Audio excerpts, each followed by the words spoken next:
Welcome to Fantasy Sports Daily, powered by FantasyGuru.com. Monday through Friday at 12 p.m. Eastern Standard Time, 9 a.m. Pacific. Ray Flowers breaks it all down for you from a fantasy sports perspective.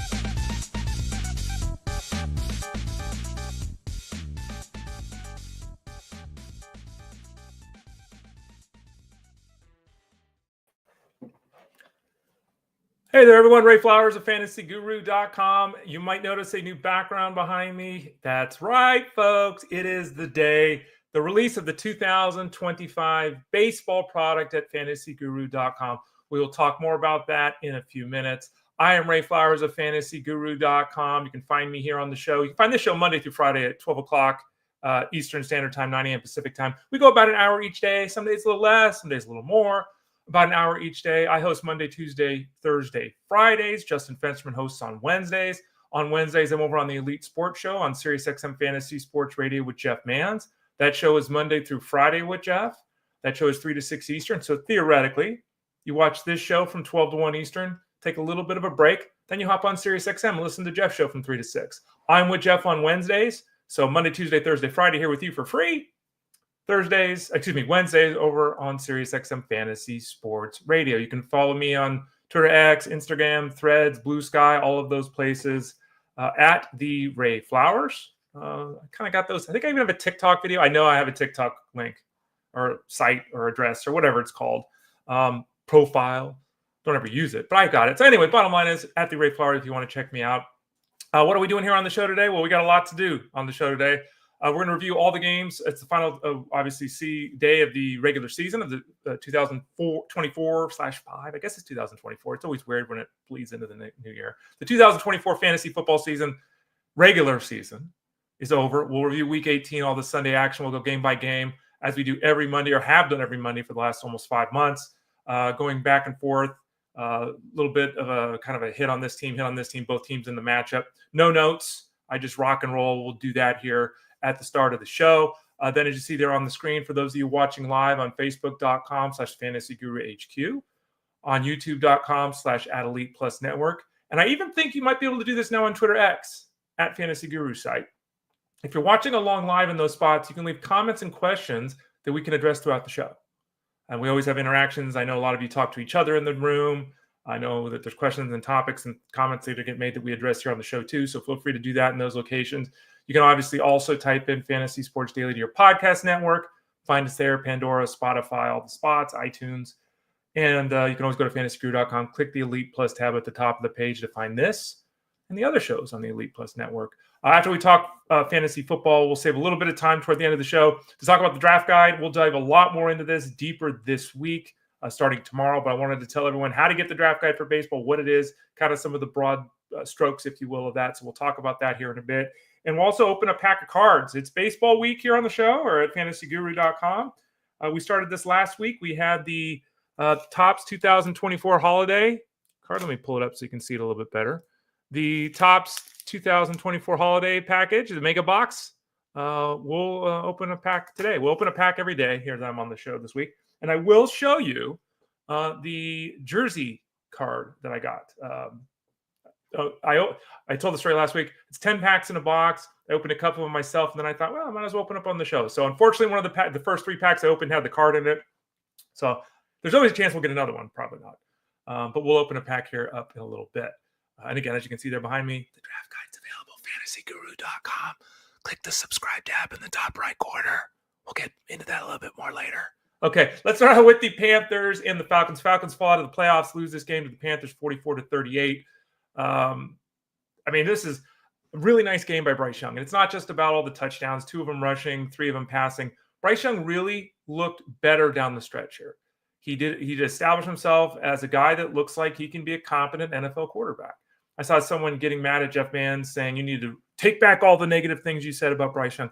Let's not get crazy here. Okay, that's not saying that Bryce Young looks like a capable NFL quarterback is not saying he should have been drafted first overall, whether that was a smart decision by the Panthers. But I saw a quarterback here down the stretch, as I'm sure you all did, that looked very Geno Smith-like, like very competent. Great news for the Panthers organization. They'll have a high-level draft pick next year. They'll try to build around Bryce Young. Miles Sanders returned from missing tons of time with an ankle issue. He returned, and this is, their backfield this year, man. He had 2 touchdowns, did Sanders, doing a very good impersonation of Chuba Hubbard. And he returned after missing all that time. What do you have, 21 touches? 20 touches. There you go. 20 touches for Miles Sanders yesterday. On the Falcons side of things, Bijan Robinson is the bee's knees. 28 carries, 170 yards, and 2 touchdowns. Caught a couple of passes. Just a remarkable fantasy season for him.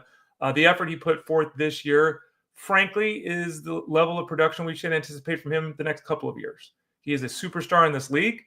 I know a lot of times I sit here on this channel and I say on this show that, they're all kind of the same. They're all so amazing. They're all kind of the same. That's true. Most of the running backs in the NFL are kind of the same. Bijan isn't. He is different. And he showed that all season long. And again, showed it yesterday going for those 2 touchdowns with 170 rushing yards. Michael Penix, again, looks solid. Nothing exciting. I know some people are getting ahead of themselves there too with him. But again, looking very confident, threw for over 300 yards and a couple of touchdowns.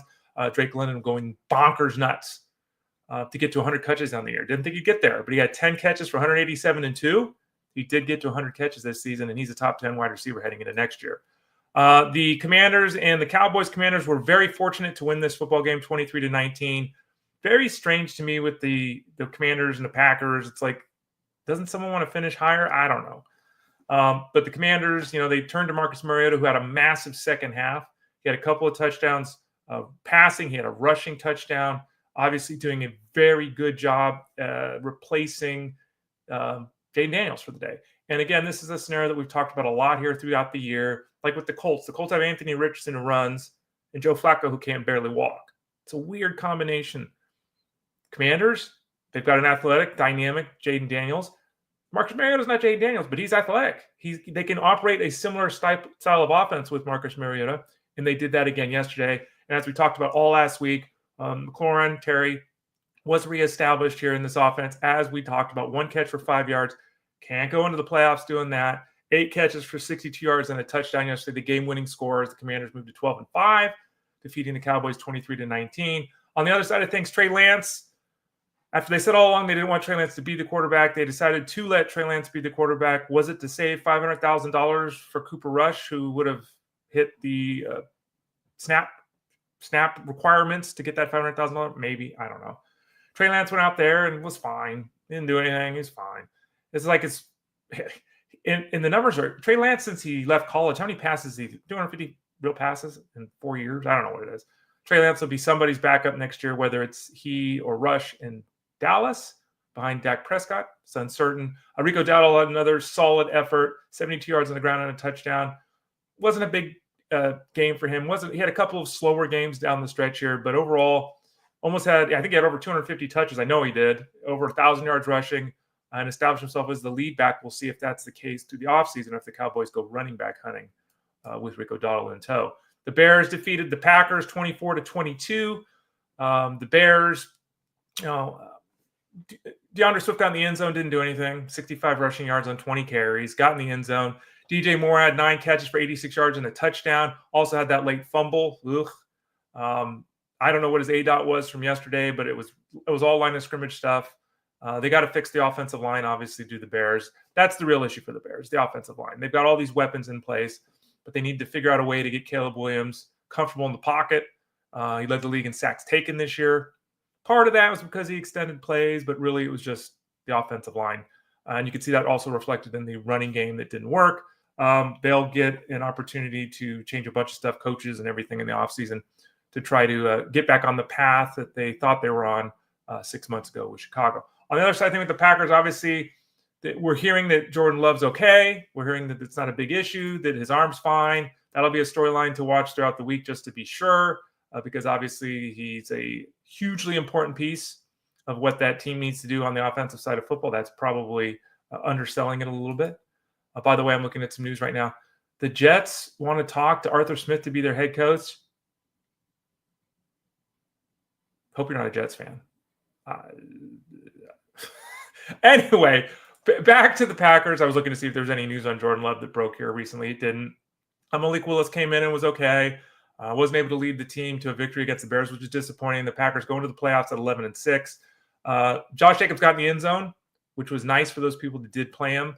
Unfortunately, as he prognosticated and we shared on this show earlier last week, or later last week, I guess. He didn't anticipate a big workload. He didn't get a big workload. Chris Brooks had 8 carries. Wilson had 14 carries. Both those guys combined for 22 carries, over 130 rushing yards and a touchdown. So it's really unfortunate that Josh Jacobs didn't get more work because they crushed the Packers. They crushed the Bears on the ground. But again, Jacobs at least got in the end zone. So there you go. The Jaguars fell to the Colts 23-26. They're already firing people. Peterson's out. Balky, apparently their GM is going to stay around. I don't know if that makes any sense, but that's what they're doing. On this game, Mac Jones, 225, a touchdown and a pick. Brian Thomas went over 100 yards yet again in a stellar rookie season, absolutely stellar rookie season for him. Travis Etienne and Bigsby yet again, another shared backfield scenario. I haven't looked at the numbers, but I wrote about this in my Coffin Corner piece on Friday last week at fantasyguru.com. I think it was in the Coffin Corner piece and it might have been the last matchup article, one of the two. Basically, these guys were within like a half a touch a game, Etienne and Bigsby, like over the course of the season. Like they were 50-50 touch, and they did it again yesterday. Etienne had 16 touches, Bigsby had 15. So I don't know. They got to figure that out. Etienne went from being a guy that was going to lead this backfield for years, working with Trevor Lawrence and all this dynamism and all this kind of stuff, to being a guy that basically is replaced on rushing downs by Bigsby. So we'll see how that plays out long term. We just don't know. On the Colts side of things, Joe Flacco went out with the whimper. They won the football game, and they moved to 8-9. Josh Downs returned to the world of the living. He went over 80 catches on the season by grabbing 10 of them yesterday. Michael Pittman had 6 for 72. Alec Pierce got in the end zone. But Jonathan Taylor was the story yet again. Taylor missed some game action with some health, and there were some rough moments earlier in the season. But down the stretch, he was huge. He had 177 yards and a touchdown yesterday on his 34 carries.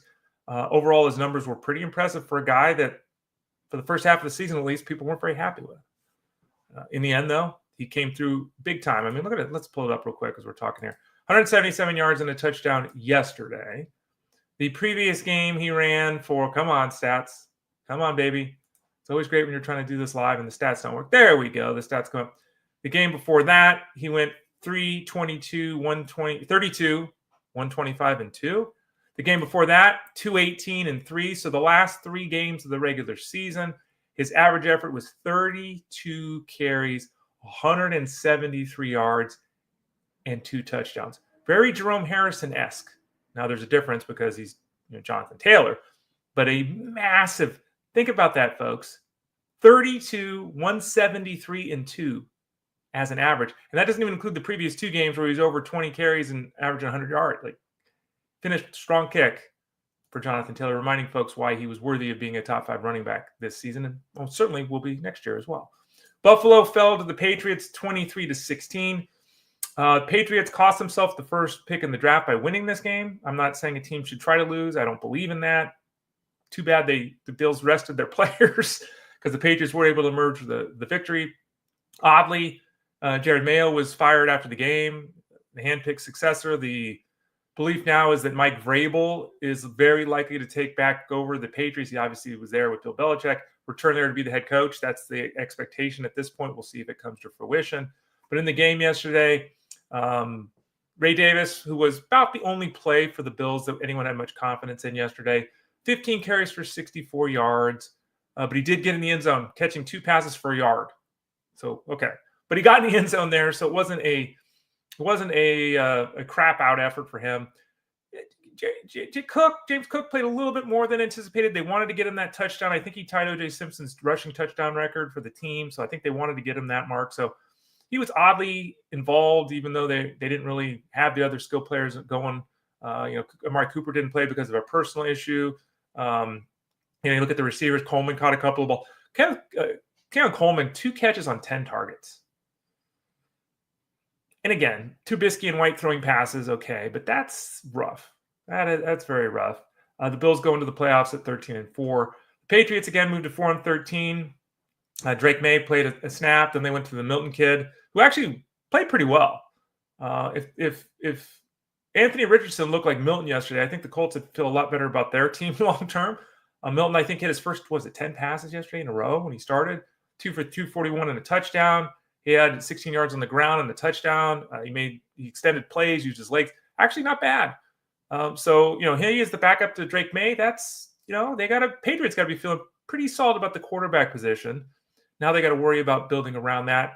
Oddly, Ramondre Stevenson was active but didn't touch the football. So if you have him in a dynasty league, as do I, we're really going to have to figure this out over the offseason because the current coaching staff, which is now being replaced, did not have much confidence in Ramondre Stevenson down the stretch because of the fumble issues. So we'll see heading into the offseason what the Patriots do, and word out of there to see if we have another year of him being a top 25 running back. Giants fell to the Eagles as anticipated. Despite the Eagles resting all their players, they moved to 14-3. The Giants fall to 3-14. Brian DeBall is going to stay as the head coach of the Giants. Okay, the Giants obviously draft a quarterback and try to figure this out. And I saw some reporting on this earlier this week. The Giants have to be committed to DeBall, not just for 2025, but in the future, because you don't want to draft your franchise quarterback. Have them work with one coach for a year and then change up everything in year two. Like, that's just not a good way to do it. So I'm assuming they were seeing multiple years with the ball here with the Giants. They'll try to turn things around. On terms of the on-the-field action, Malik Neighbors scored a touchdown, 5 catches for 64 yards. One of the best rookie seasons ever for a wide receiver. And considering who he was catching passes from, absolutely fantastic work by Malik Neighbors. Wandale Robinson, 11 targets and 10 receptions. Your team is never going to be anything ever if Wandale Robinson is getting 11 targets and catching 10 passes in the game. It's never going to happen. Your team sucks if that's the case. These Giants do suck. They did lose yesterday. 43 yards. I've seen the term PPR scam, and I've frequently written about PPR running backs. Basically, Wandale Robinson is the PPR running back, but as a wide receiver. Oof. 11 targets, 43 yards. 10 catches, 43 yards. On the Eagles side of things, Tanner Key was the quarterback. He actually looked solid and produced 269 and 2. Didn't have an interception yesterday. Johan Dotson finally got involved. Not that it matters because we'll get to the playoffs and he'll return to getting 1 catch. But he had 7 catches for 94 yards. The big story for the Eagles amongst all the players they were resting is that Dallas Goedert played yesterday in his return from injury. He had 6 targets. He caught 4 of them for 55 yards. As we've discussed on the show all season long, the Goedert, Brown, Smith trio has not been on the field enough this year together. We're hearing all the positive reports about Jalen Hurts and his head injuries, so very likely that the Eagles in their first playoff game have their quarterback and those 3 guys, and obviously Saquon Barkley's back. That's obviously an offense to reckon with in the fantasy space and in the real world. Let me take a sip of water real quick here. The Bucs defeated the Saints 27-19 to win the division and also reach double digits in victories. This game was in doubt. It was 16-6, I think, right? At one point, the Saints were up, and it was looking like the Buccaneers were going to need help here to make the playoffs, but they found their footing in the second half. They got it done. They emerged with the victory. They're moving on to the playoffs, the division championship. Interesting, right? You win a division, so you get seeded higher than a team that had 4 more victories than you. Do you like that idea, by the way? Should the division winners get the top 4 seeds, even if the other teams have better records? Is it the Vikings' fault they're in the same division as the Lions? That's the way it is. Okay. On the Saints side of things, Juwan Johnson had another strong game. I don't take anything long-term out of this. The Saints had none of their players. Their skills players, they were gone. They're playing Marquez Valdez-Scantling and Foster Moreau and Dante Pettis and Cedric Wilson and Clyde Edwards-Helaire. Like, it's just – so Juwan Jennings finishes well. A couple of nice games here down the stretch. I don't think long-term that means much of anything. We'll see what the Saints do. The anticipation is that, Kamara's back in the backfield. Carr's back at the quarterback spot. Olave's back at the wide receiver spot. Those are their 3 top offensive players that they were without down the stretch. And that obviously makes a big difference. And, Taysom Hill will be back, right? Yeah. On the Buccaneers side of things, it was looking like Bucky Irvin was going to be a little bit of a letdown yesterday, but he finally got in the end zone. He ran for 89 yards and a touchdown there. Only caught a couple of balls, so it wasn't a big fantasy effort by any means, but at least he got in the end zone to give him some decent fantasy production. Baker Mayfield was running wild. He's just wide open spaces, 9 carries for 68 yards, just running wild. He threw for a couple of touchdowns, 40 touchdown-plus passes this season for him. And everyone knows Mike Evans hit that 1,000-yard mark on the final play of the game. And there was a lot of excitement and jubilation. So the team really cared. I know a lot of people made a lot about the money that Mike Evans got, and I'm sure that's who doesn't want millions of dollars. But I think it was more about the history and the team being excited for him for that. Mike Evans, the second longest 1,000-yard streak in NFL history, behind only the GOAT, Jerry Rice. Houston and Tennessee. Houston defeated the Titans 23-14. Texans go into the playoffs with 10 victories. The Titans go into the draft with 3 victories. We saw Levis and Rudolph yesterday as quarterbacks. Levis threw 17 passes, Rudolph threw 9. As they talked about in the week, they were going to play both guys. I don't know. Are they going to draft a quarterback? Are they going to go with one of these guys? Are they going to hold one of these guys over, draft a quarterback, and just let him sit on the sidelines and learn so he's not thrust into the starting role in week 1? We'll see with this offseason with the Titans. But the bottom line is that the team's just they're the Titans. And when Mike Vrabel was the coach, and I see a comment here, Sean, why didn't Vrabel get the job in the first place? I don't know, Sean. It's a good question. It's a good question because he was technically available. I don't remember the timelines and such, and I'm doing so many things right now, so don't hold me to this. But he was free to sign at the time, I think, or maybe they'd already promised it to Mayo or maybe Belichick said, I want it to. I don't know what happened. But Vrabel's likely to end up back with the Patriots, as we talked about. But the Titans desperately needed Mike Vrabel, and they didn't have him, and they went 3-14. They're a team that needs players. They need assets. They certainly need to fix the quarterback position. Will Levis's touchdown, if you didn't see his touchdown yesterday, and it went to Martin was on the right side of the field, and Will Levis is getting pressured, and Will Levis just chucks it. Like, he just chucked it up. He was not throwing the ball to Martin. He was not. Martin was running down the right hash, and the ball was on the left hash. He didn't throw it to Martin. But Martin, seeing the ball chucked, turned and ran left. Okay, almost ran a post route, ran left, and swooped in front of the defender who was waiting for the interception. So Martin made a great play because he read the ball in the air, and he went and got the ball, and the defensive player waited for the ball and didn't get it. Martin got the ball. So great play for him. But Will Levis, Will Levis theoretically has the skills, but in the real world, just not doing it, just not getting it done for the Titans. The Niners fall to the Cardinals 47-24. The Niners season mercifully is at an end. They went 6-11, and everyone got hurt. Isaac Arendo got hurt yesterday. They're hoping it's just an MCL injury. The early reports are, let's keep our fingers crossed, and we'll see. He was all twisted up on a tackle, so he had to leave on that cart, and he was basically holding back tears. Like, he went out with the injury, so Patrick Taylor got involved. He had 17 carries for over 109 yards. A week too late, or 2 weeks too late for the people that played Taylor, and he had all the snaps but didn't get much work when he was started, and that was at week 16. Looked solid yesterday. Ran through some tackles, got to be over the 100 yards on the ground. The Niners offense, led by Joshua Dobbs, was okay. Dobbs threw for 300 yards and a couple of scores. He ran for another touchdown. 3 touchdowns and 300 yards passing, and so Ricky Pearsall got in the end zone. Kyle Juszczyk with a nice dive into the end zone for his touchdown. We didn't see Deebo Samuel. George Kittle kind of goes out with the whimper, 2 catches for 27 yards. Again, the Niners season mercilessly done. The Cardinals, look, Kyler Murray threw for 4 touchdowns. And again, we've talked about this, and I will make the statement again. I'm telling everyone the truth. I'm not taking Kyler Murray, start him, sit him questions next year. I'm not doing it. If you draft Kyler Murray, you're drafting Kyler Murray, you know what you're getting. If you don't want that, don't draft Kyler Murray. 4 touchdowns yesterday. That's why you always play Kyler Murray. He made some beautiful passes yesterday, dropping them in. There was one that everyone probably has seen where he dropped the ball in over Fred Warner's head, where Fred Warner jumped up. And Fred had 3 feet of vert, and the ball just right in there, right? Beautiful pass by Kyler Murray, and he makes some nice plays. At the same time, there are some head-scratching plays, and I just never feel confident. It's not just me, right?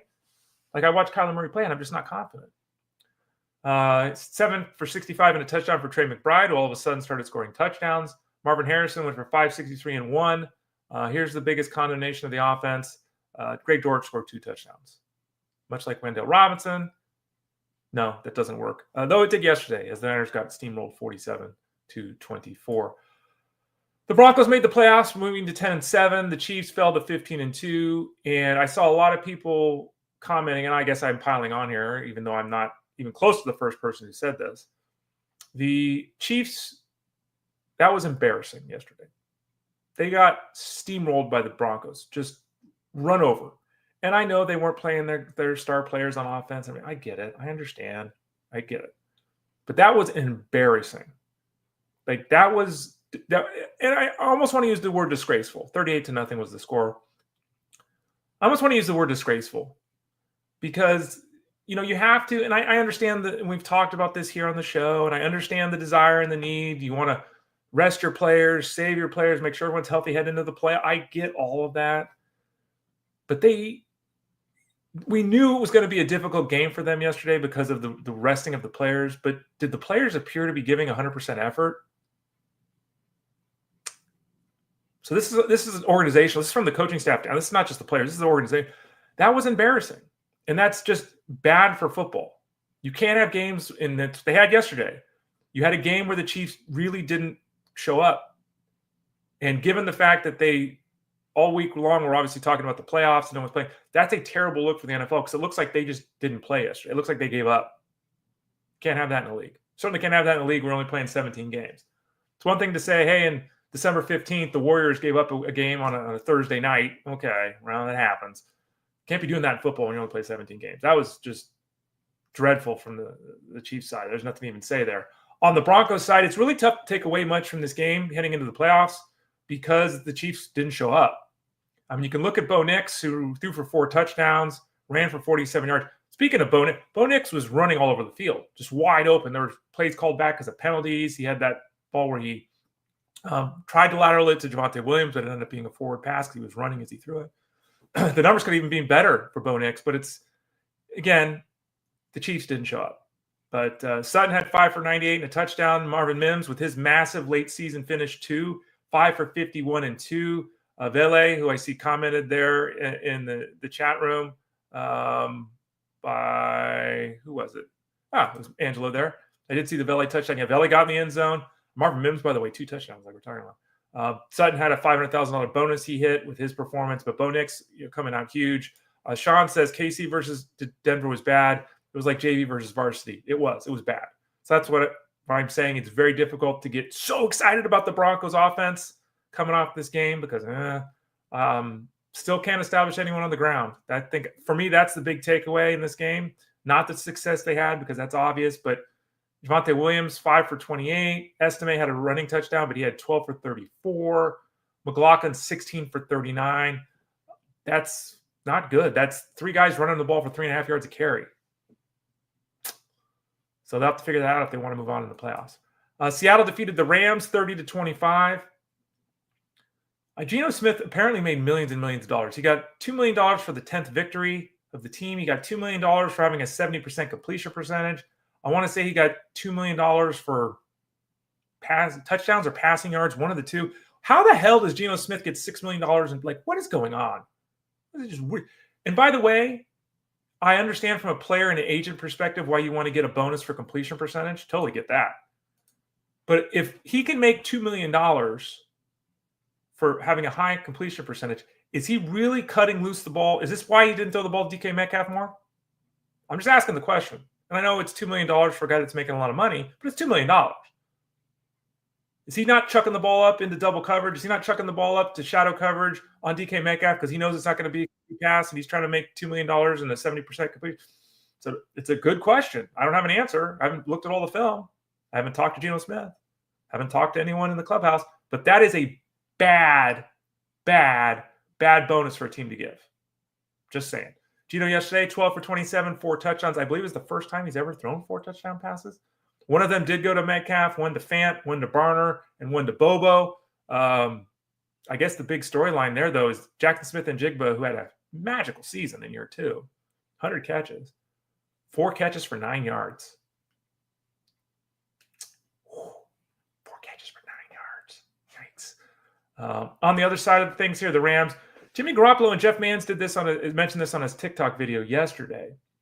Jeff does what we're doing here on TikTok every Sunday night, or has been doing it every Sunday night. He does a 5 or 6 minute recap, whereas we usually do 45 minutes to an hour. But he mentioned the fact that is Jimmy Garoppolo, and this is not going to happen, but is Jimmy Garoppolo a better quarterback right now today for the Rams than Matthew Stafford? Because Matthew Stafford down the stretch looked like ass. He just did. Garoppolo yesterday threw for 334 yards and a couple of touchdowns. despite not having Puka Nacua, despite not having Cooper Kupp on the field. He spread the ball around. Whittington had 86 yards, lead the team. Denard Robinson had 72 yards. Higbee scored a touchdown. Tyler Johnson scored a touchdown. Atwell caught 5 balls. I mean, it's an open-ended question. It's not answerable. Unfortunately, Blake Corum, who finally got an opportunity to be the lead back, obviously yesterday didn't do anything. He only had 3 touches before hurting his arm. Turns out he broke his arm. He's out for the rest of the playoffs. So a really terrible finish for Blake Corum in what's been a disappointing rookie season because Kyren Williams stayed healthy, surprisingly. So Blake Corum goes out with a whimper here as the Rams move on to the playoffs. The Chargers defeated the Raiders 34-20. They won their 11th game. The Raiders fell to 4-13. On the Chargers side of things, J.K. Dobbins returned, or second game back from his return. Didn't do anything, 63 yards, didn't get in the end zone, unfortunately. Justin Herbert ran for 42 yards, 3 for 340 yards, had a couple of touchdowns. The touchdowns went to Disley and Chark. But Quentin Johnston, 13 catches for 186 yards. Huge effort for him. Huge effort for him. Didn't get in the end zone. The one pass he didn't catch, it was behind him. It hit his hand. It was behind him. It wasn't his fault. Okay. That's a great game for Quentin Johnston. Long term, does it mean much? I mean, it's, Ladd McConkey still has 5 for 95. So, heading into the playoffs, we know what Quentin Johnston is. I just hope for the kid who's been better in year 2, but still. I hope for the kid he doesn't have some catastrophic drop in the playoffs. I can see it coming. But he had a massive game yesterday, 13 for 186. On the Raiders side of things, who knows? We don't know who the coach is going to be for the Raiders. We don't know who the lead running back is going to be for the Raiders. We're not positive who the quarterback is going to be for the Raiders in 2025. We know that they've got Jacoby Myers, who went 9 for 123 and a touchdown. We know they've got Brock Bowers, who went 450 and a touchdown. We know they've got those 2 guys. So they've got the wide receiver 1 and the tight end 1. And some people are going to make the argument that Brock Bowers is the number 1 tight end in fantasy next year, right? He had a rookie record for receptions. So they've got those 2 guys. But the rest of this team, and I know the game didn't go as planned yesterday for the Raiders and all that, but 26 rushing yards for non-quarterbacks, So we'll see what the Raiders do, but this is an offseason, another for the Raiders where they're just kind of stuck in limbo. 2 more games to talk about before we talk some baseball. The Jets defeated the Dolphins 32-20. Devontae Adams went 6 for 88 and a touchdown on 12 targets. I could have sworn watching the game that it was 22 targets. It certainly seemed like every pass Aaron Rodgers threw was to Devontae Adams. A lot being made of Aaron Rodgers. Is this his last NFL game or not? Is he going to stay with the Jets? Is he going to stay with someone else? Is he going to ride off into the sunset and do peyote the rest of his life? He had 4 touchdown passes, 3 for 274 yards. So if you played him yesterday, statistically, he had a great game. There you go. Allen Lazard scored a touchdown. Ty Conklin, Breece Hall got in the end zone as a pass catcher. That was nice. The Jets won the game. Doesn't matter. They suck. They're 5-12. As I talked about earlier, they're going to interview Arthur Smith for the head coaching job. Good God, Jets. Good God. On the other side of things, the Dolphins, who fell to 8-9, obviously didn't make the playoffs. The big story here is Tyreek Hill, after the game, basically said, I'm out. I'm not playing for my career with the Dolphins is over. Now, the only problem with that is, if I'm not mistaken, I think he has 2 more years left with the Dolphins. Let me pull this up. So Tyreek Hill, who had a wrist issue, his representatives let it be known that his wrist issue, he should have had surgery a long time ago. And again, I get it. But, bro, it's you can't catch passes because of your wrist. I get it. Your hand hurts. Did he lead the league in drops? Looking at his contract, he's due $16 million next year, and these numbers in the NFL can always be right. He's due $16 million next year, and then the following year he's due $36 million. So he did sign a 3-year, $90 million deal. So he's due $60 million next year, $55 million next year, and he basically said in the press conference after the game, "I'm out." He said, "I got to do," and I'm paraphrasing, but he basically said, "I got to do what's right for me and my family." Well, what the hell does that mean? Isn't right for your family? Well, he does have a large family. He's got 37 kids or something. Isn't making $56 million good for your family? I don't know who Tyreek Hill thinks is going to pay him more money than that. I don't know where he there are rumors and reports that are coming out that Tyreek Hill quit on the team. Mike McDaniel came out yesterday when he was interviewed after the game and said, look, At one point in the game, Tyreek Hill wasn't available, and I don't know. I wasn't told he was hurt, so I don't know what happened. So did he quit? I don't know. Tyreek Hill is an idiot. And again, I've said my piece about Tyreek Hill, but apparently he was frustrated, complaining about not making the playoffs. I don't know. Caught 2 passes for 20 yards yesterday. Waddle returned 4 for 44. Jonnu Smith was the only guy that did anything as a pass catcher, 9 for 56 and a touchdown. Wk.18 got in the end zone on the ground, also ran for 100-plus yards. Miami, Tua Tagovailoa didn't play the last couple of games with that hip issue too. So that's they had a chance to make the playoffs, obviously didn't get there. And then finally, Detroit and Minnesota, the game of the week, arguably the game of the regular season, to be honest. Both teams entered this game with 2 losses. In the end, the Lions emerged 15-2. The Vikings fall to 14-3. The Lions win the division, secure home field throughout the playoffs, all that kind of stuff. 31-9. And it wasn't a stomp out, if you will. It was 10-6 at halftime. And, but in the second half, the Lions just pulled away. And you look at what happened to the Vikings offense, and I'm not going to say the moment was too big for Sam Darnold because I think that's reductive, but it kind of seemed like that, didn't it? I mean, he threw for 166 yards, 18 for 41. He was confused by the defense, especially in the second half. I know the Lions are a really good football team, but that Vikings offense actually was just bad. Jefferson led the team with 3 catches for 54 yards. Hawkinson, 2 catches for 9 yards. Hawkinson, coming back from his knee injury, did nothing. I mean, everyone held on to him for 3 months, 4 months in the fantasy space after the draft. He didn't do anything. Was he tight end 9 or 10 when he came back? He didn't do anything. Aaron Jones missed some time yesterday in the game. Justin Jefferson, again, didn't even get to 55 yards. And Sam Darnold, Vikings can't be feeling great heading into the playoffs. Coming off that game, they were soundly beaten by the Lions at 31-9. Jared Goff threw for a touchdown. He was picked a couple of times, so the Vikings, caused some concerns there. But Goff threw a touchdown, led the team to victory. St. Brown had 6 for 77. Laporte had 7 for 63. Jamison Williams, went over 1,000 yards receiving. Jahmyr Gibbs had a receiving touchdown and 4 rushing scores. I got a question yesterday. Someone asked me, hey, Ray, do I play Bijan or Gibbs in DFS? I said, let's go Bijan. We had, I think, ranked him Bijan and Gibbs like 1 and 2. So let's go Bijan. Bijan goes for 180 yards and 2 touchdowns like we talked about. And I'm like, this is great. I remembered later on, I was like, oh, that's great. I told that guy to. And then I'm thinking, oh, crap. Jahmyr Gibbs scored 4 touchdowns. Like we had some huge rushing efforts yesterday. Gibbs had the 3 rushing touchdowns and the 1 receiving score. 28 touches. David Montgomery worked out yesterday. Early reports are pretty positive. So there's a chance that when this Lions team is back in action yet again after their bye this coming week, that possibly David Montgomery could return to help out that backfield. You don't want to be playing the Lions right now. That team is rocking and rolling heading into the playoffs. So there's our review of things on the football side of things. Let's look at the comments real quickly here before we do some baseball talking.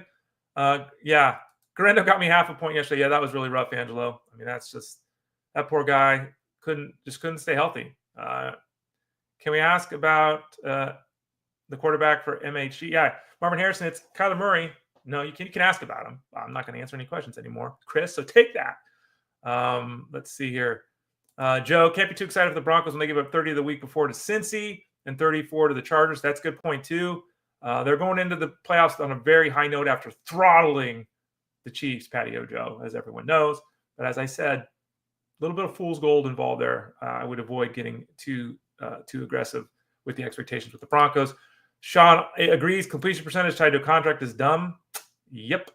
Henry asked the question, Ray, we do a post-mortem of the season in the rankings like how Waddle stunk. I don't generally do a post-mortem of the season personally. We'll talk about it here on the show. We'll have the guys on. Maybe we'll do that this week. We talked to Russell and Tyler and Armando. We'll talk with them. So, yeah, we'll look back a little bit. I won't be writing anything per se on that. The rankings, Jeff Mans will do a review of that, just like I do a review for baseball of the rankings, which we'll talk about in a second. So I don't have any plans per se to write articles, Henry, but we'll discuss that here on the show. Henry also says Watson had a setback in his rehab. There's something wrong with his Achilles that came out this morning.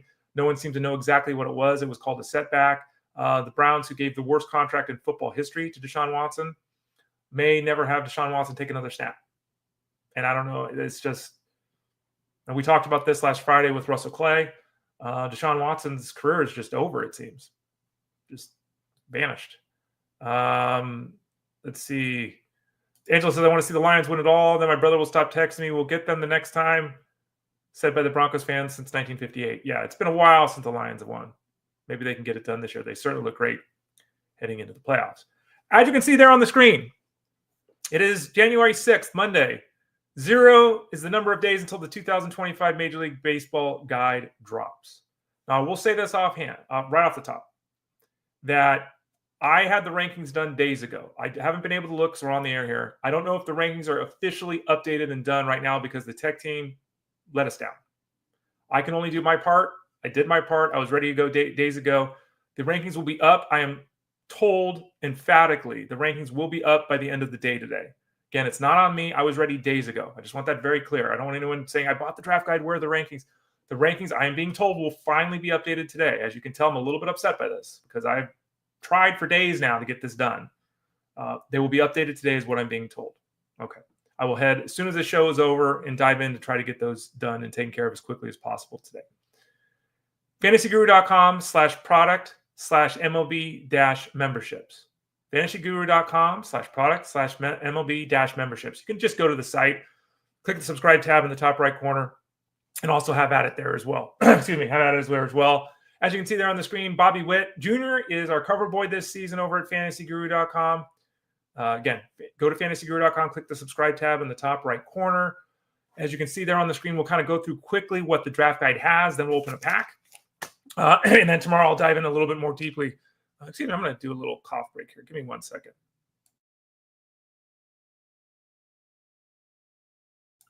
All right, there we go. Sorry about that. Now I'll take a little sip of water. Hopefully that'll help.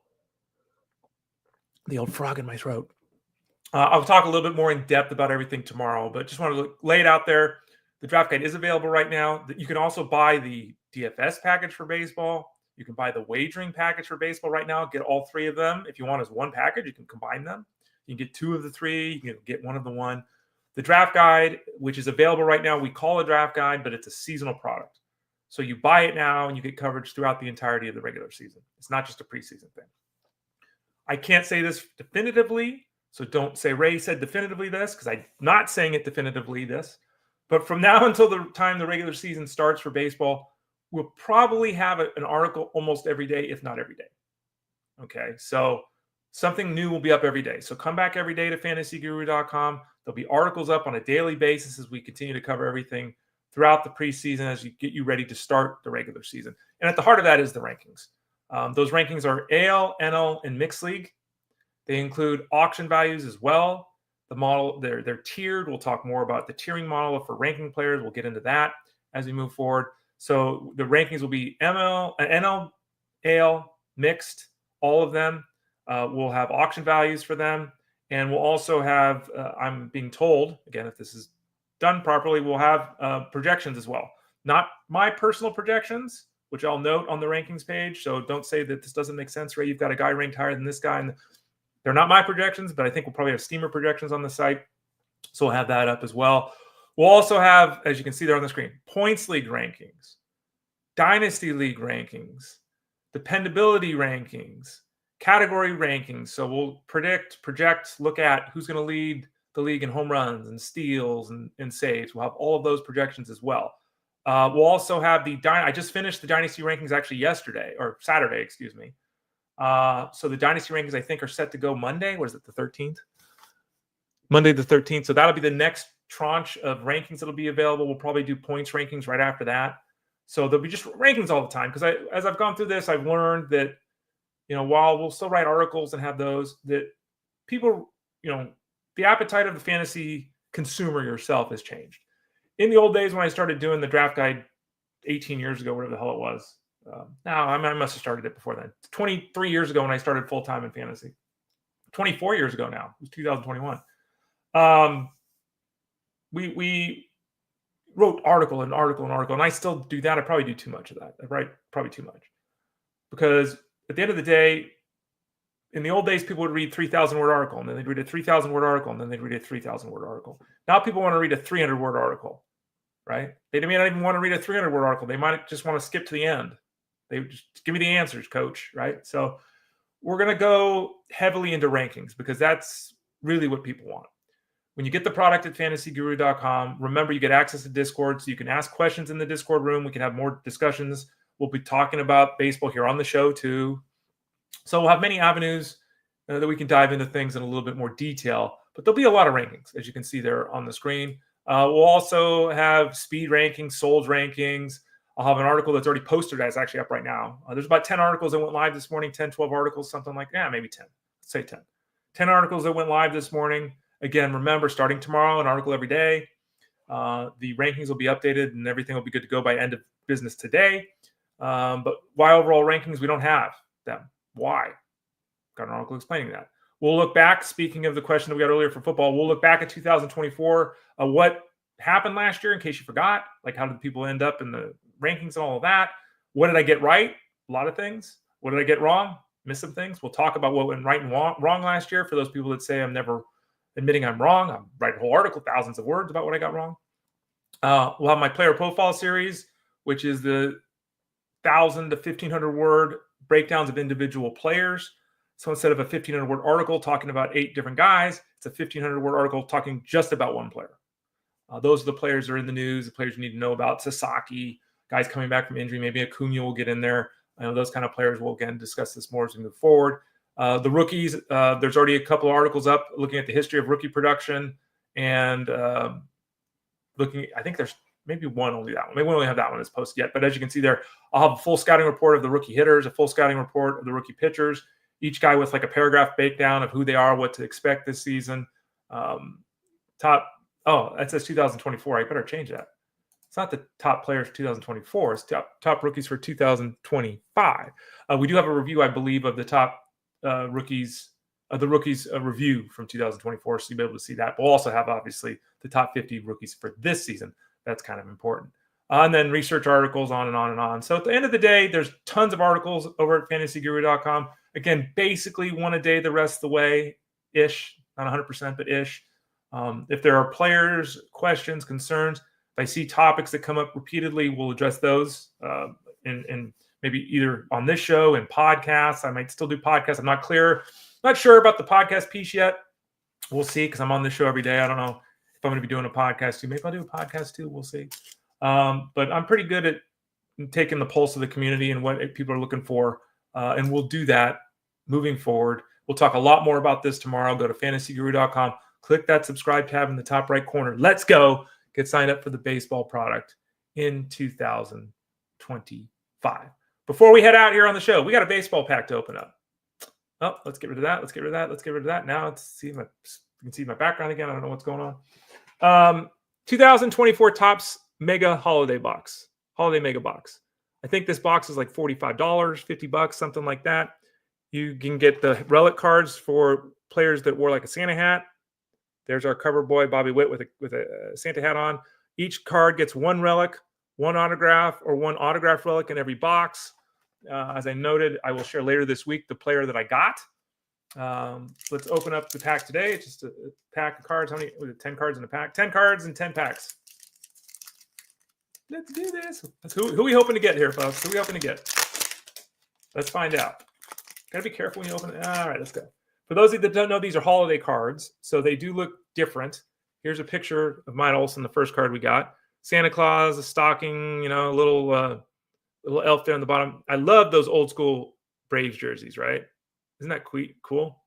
Super sweet. Olson had a little bit of a down season last year compared to his previous production, but obviously still one of the better producers in the game. Angelo's saying he hope I got Ellie De La Cruz. We'll see. Might have the right team. I don't know if you have the right player. Christian Walker, which is interesting. He's scooping the ball. I like it when they show a player playing some defense, especially as a first baseman, my former position. Christian Walker now with the Astros. For those that missed it, 3-year, $60 million deal to take over first base for that club. Ketel Marte, look at that. PR, little Pete Rose, head first dive for Ketel Marte, who had a special season last year. He's been somebody that we've been on when others in the industry haven't been, in the fantasy space, at least for second base And anyone that's had him the last couple of years reaped the benefits of that. Nico Horner is next up. Oh, we have a little insert card. Okay. Nico Horner is next up. Nico Horner, who's a slap and Judy hitter who would be probably a little bit more mainstream if he was playing 30 years ago. He has that game now where, he hits the ball, takes a walk, hits the ball on the ground, steals a base. It's, table setting stuff. Every team needs that. Jordan Westberg, a young middle infielder. Here's one of the inserts. So you get, I think, one of these like every 2 or 3 packs. It's gray and it's kind of hard to see here. You can see a little bit of the sparkly. So move it around there a little bit. It's got a little bit of almost like a confetti-ish border on it. Anyway, Westberg's going to likely play every day for the Orioles this season. Solid effort last year, and he'll look to take things to the next level for a team that's still looking for pitching in the Orioles. Still looking to do that. Arguably, is he the best hitter in baseball? Maybe. Juan Soto?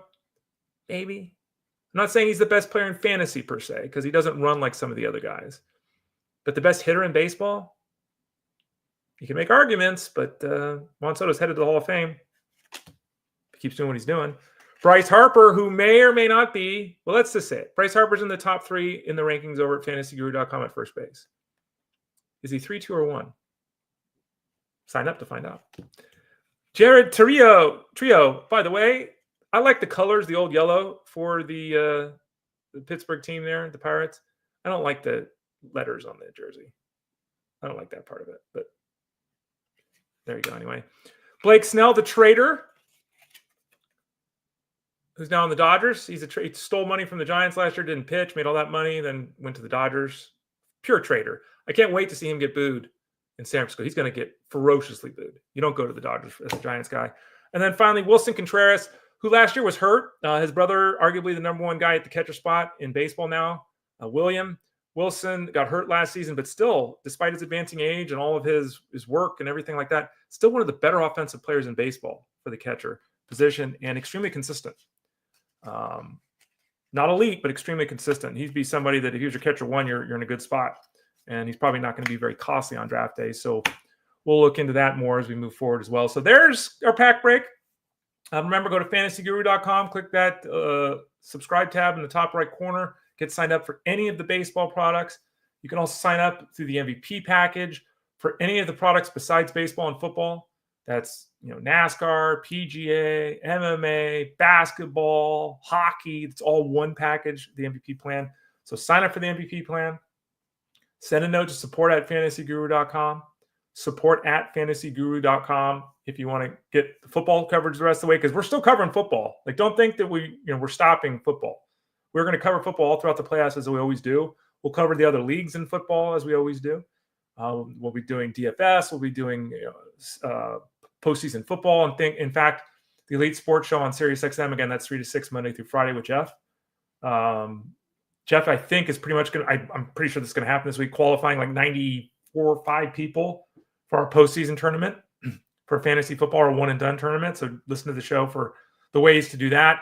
But, yeah, we'll be covering football, so we're not abandoning football by any means. We're covering it throughout the playoffs over at fantasyguru.com. Subscribe tab in the top right corner. Get signed up for the baseball product. It's time, folks. It's 2025. Let's create some winners in 2025. We'll be back again here tomorrow on the show. Free show, Fantasy Sports Daily. Tell a friend. Free show at 12 o'clock noon Eastern Standard Time. We'll be back there. Sean's saying, will there be a rundown of the FFPC? Again, I'm not planning on doing that, Sean. Jeff might do it. Tyler might do it. Others on staff might do it. I didn't actually play in the FFPC this year, so I'm not qualified to do a rundown on that anyway. But I'm sure that there will definitely be looking back next year. I don't know what everyone's schedule is this year and whether they're doing that or not. So I can't actually answer that. Yeah, and Angela, I saw that too. It was really cool, right? Emma Roberts revealed that she's the owner of a one-of-one rookie card of Orioles infielder Jackson Holliday. Yeah, there's a picture of her with her hand over her mouth, kind of smiling. Yeah, I saw that too. It's pretty cool. So I guess she, according to the tweet I saw, is an avid card collector. That's really cool. So we got a Jordan Westberg insert that's probably worth 58 cents, and she got a Jackson Holliday that's a 101. Yeah, it's about the same. Not really. We'll be back again here tomorrow on the show. We'll open another pack. I still got a few left. I got 4 packs left and 3 shows this week. So we're going to have to figure out how to divvy that out. But we'll figure it out the rest of the week. We'll open up those packs. We'll talk baseball. We'll talk that product, fantasyguru.com. Click that subscribe tab on the top. we'll do that. We'll continue to talk through some football here on the show. We'll talk baseball here on the show. We'll continue the general merriment and fun. So thanks for joining me today. Hopefully you can join us again tomorrow. Go to FG, click the Elite Plus tab at the top of the page, type in Fantasy Sports Daily to your podcast network. Check us out on YouTube, youtube.com/@ElitePlusNetwork. We got you covered on Fantasy Sports Daily. I'm Ray Flowers. I'm going to get those rankings done right now. So look for them to be posted here soon at fantasyguru.com. I'll see you again tomorrow. Ray Flowers, fantasyguru.com, Fantasy Sports Daily, powered by FG. Take care.